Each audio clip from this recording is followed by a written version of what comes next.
आवारा जानवरों की वजह से कई बार बड़े हादसे होते हैं। कई बार ये जानवर किसानों के खेतों में घुस जाते हैं और फसल को बर्बाद कर देते हैं। लेकिन अंबाला के किसान जो है वो समाधान के लिए लगातार प्रशासन पर जो है वो दबाव बना रहे हैं कि आवारा पशुओं का समाधान होना चाहिए।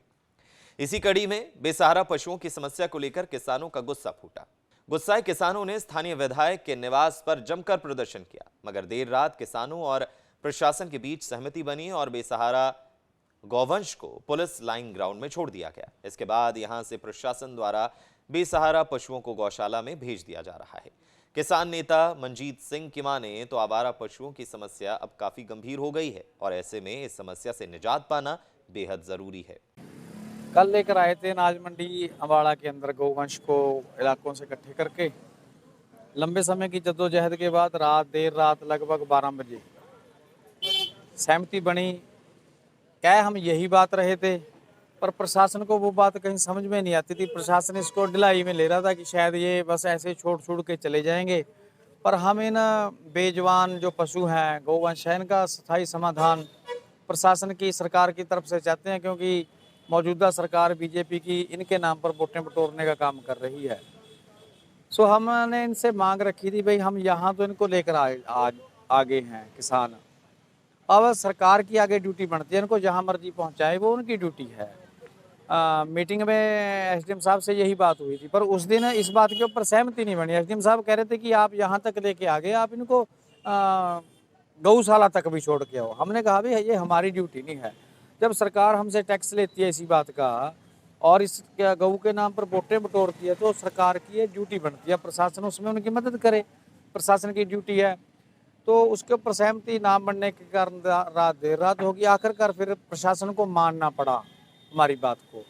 फिर सहमति बनी कि चलो यहाँ छोड़ो। अब ये आपके सामने देख रहे हो, आप गाड़ियाँ लगा कर प्रशासन को अलग अलग गौशाला में लेके जा रहा है। ड्यूटी प्रशासन की बन जाती है। एक हमारी मांग थी कि इन आवारा पशुओं की वजह से डेली रोड के ऊपर अनगिनत एक्सीडेंट हो रहे हैं, लोगों का जानी माली नुकसान हो रहा है बहुत। गाड़ियां टूट रही हैं, मोटरसाइकिल टूट रहे हैं, लोगों की टांगे बाहें टूट रही हैं, जानें जा रही हैं।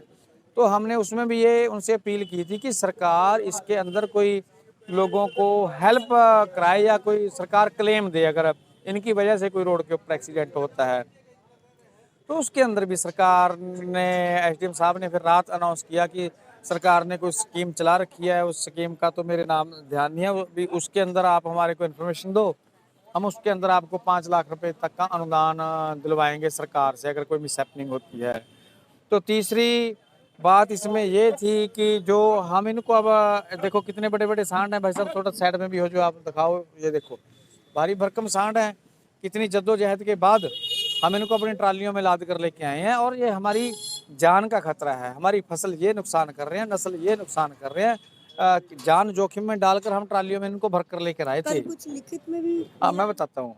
तो हमने बोला भाई हमारी ये ड्यूटी नहीं है, सरकार की ये ड्यूटी है। तो एसडीएम साहब ने ये भी बोला है, पिछले बार भी बोला था कि हमारे प्रशासन का अधिकारी जाएंगे, आप उनको किसी बाड़े में एकत्रित कर लो, वहाँ से यहाँ से जो भी इनके प्रशासन अधिकारी ये भेजेंगे, इनको ये वहाँ से रेस्क्यू करके लेके आएंगे। सहमति इस बात के ऊपर बनी है। लिखित में कोई किसी ने कुछ नहीं दिया है, वर्बली बात है। हमारे पास क्या हथियार है? हमारे पास तो अगर अब नहीं मानेंगे फिर आंदोलन है, फिर भर के लेके आएंगे। ये खत्म नहीं हुए।